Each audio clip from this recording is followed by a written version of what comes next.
name is Tina, and I'm on a weight loss journey. And I thought that I should share it because there are several people out there looking for videos like this.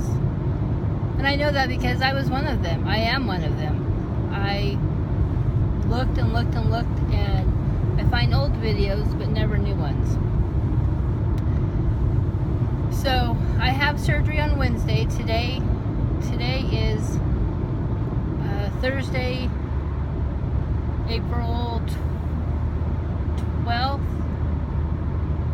I think, maybe 13th.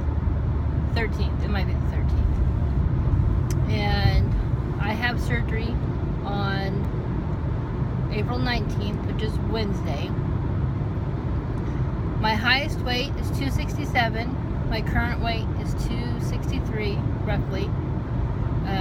It was actually 263.2 on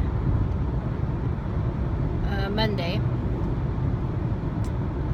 I am having the gastric bypass, roux-en-y.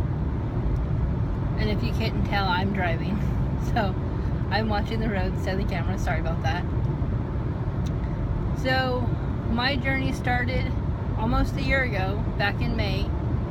And I went and saw a gastric bypass doctor. He suggested I do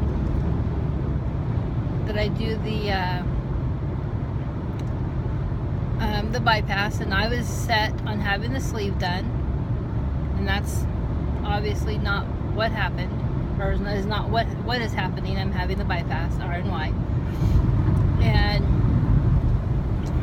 my insurance required that I do 6 months of weight management. And honestly, when I left that doctor's office back in May, I wasn't coming back. I said, there's no way. I called them a week later and I told them, no, that wasn't for me. And then a friend of mine said, this would be the best thing I ever done. She had her surgery. That was in August 2016. And so I said, I have to do the weight management anyway. I might as well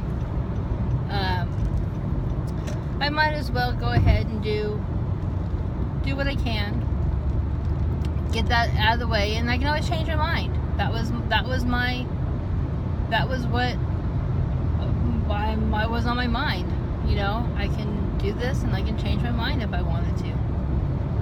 I was not letting them do a bypass on me. There was no way. I was not letting them rearrange my insides. No way, no how.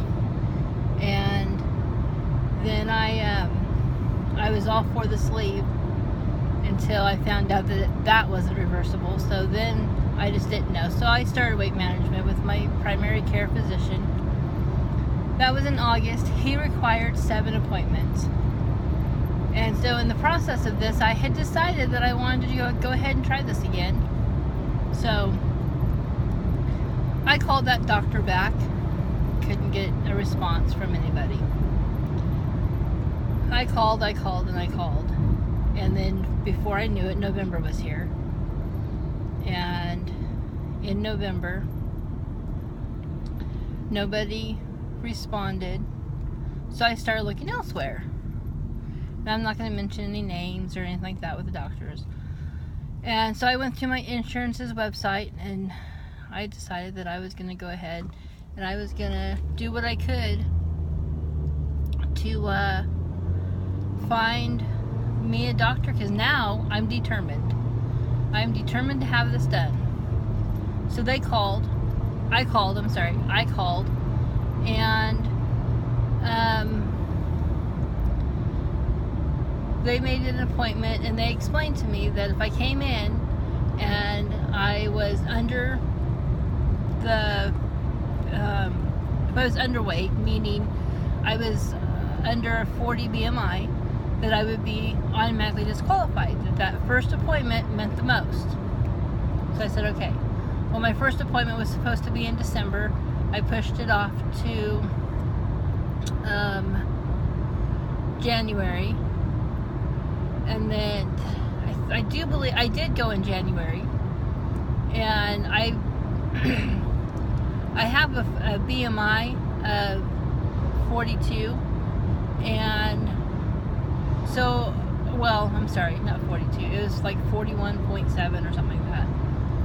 And so I went ahead and I went to that doctor. I saw him.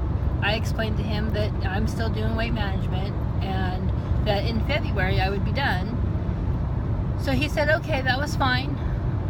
And we went ahead and he said, well, your insurance is going to require these tests. You have to do a psych eval. You have to see a dietitian. I needed the upper GI, and he needed blood work.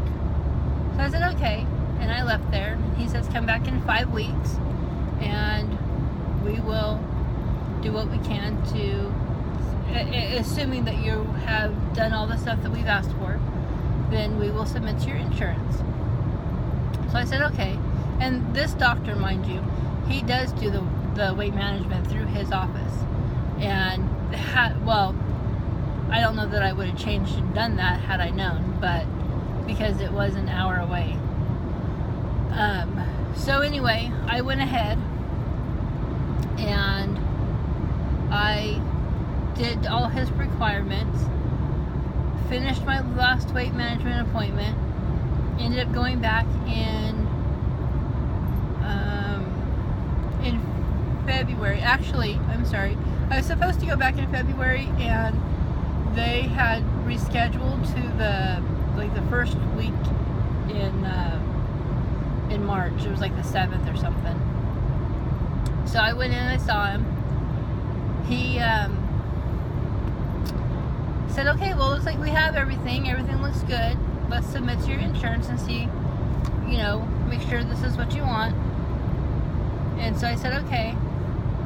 And he says, so you don't fall through the cracks, we will go ahead and we will send, we will make you another appointment, and then we will send off, in the process we'll send off to the insurance in case they need something else. We just don't want you to fall through the cracks. Okay, that was fine. And it took them, 2 weeks to submit to the insurance, and they had to get all the paperwork in order. I had to fax them over some stuff from my doctor's office, and he suggested that I do the sleep, and I told him that I did not think that I should do that because I don't want to be sitting here for a revision in 2 years, and that's what I was really afraid of. I really need the repercussions to not eat sweets, and that's something that I do know. Sorry for the bumps. So he said, okay, well, it's ultimately your choice. And so I went ahead and he submitted and was approved within 24 hours. Got a surgery date of April 19th. And he has a manual, so I've been following his manual. I start 2 days before surgery, so Monday I start a clear liquid diet, but I'm actually going to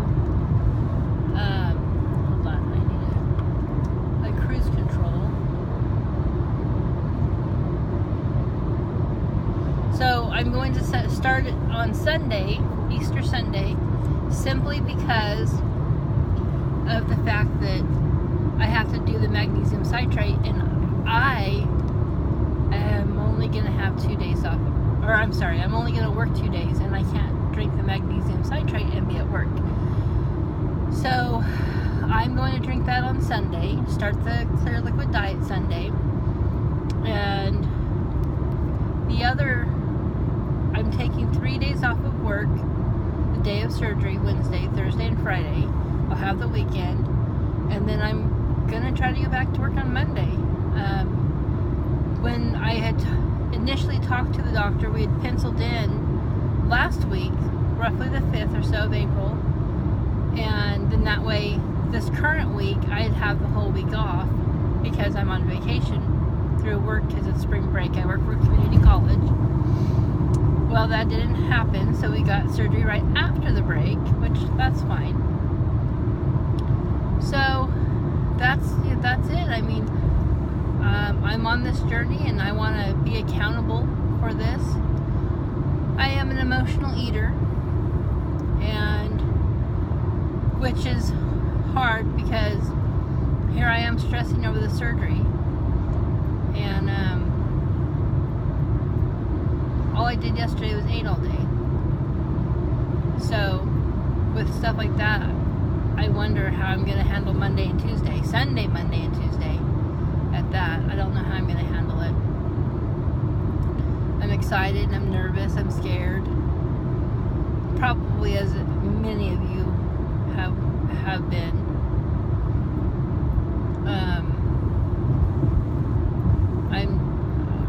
I don't know, I'm ready to not be overweight. I'm ready to be able to walk and breathe at the same time. That's something that I couldn't tell you the last time I was able to do it. And funny thing is, inside I don't feel like I'm that heavy until I see a picture. And then I realize, like, wow, who is that person? And realize that that's me. That's me. So I'm ready to take the weight off, keep it off, and move on with my life. So anyway, this is my first video, and it's probably not going to be edited. I've never done this before. I just know that I need to be accountable, and I just want to make sure that if anybody else needs to see the process, or needs to hear the process, or has questions on the process, or maybe is going through the process the same time I am now, that they have something to compare to. Because that was one thing that I really didn't have. I don't have somebody to compare to. And hold on. Oh. I'm sorry. I live in California, and we're not allowed to touch our phones while we're driving, which is a good thing. Anyway, again, my name is Tina. I live in California, Central California. My current weight is 262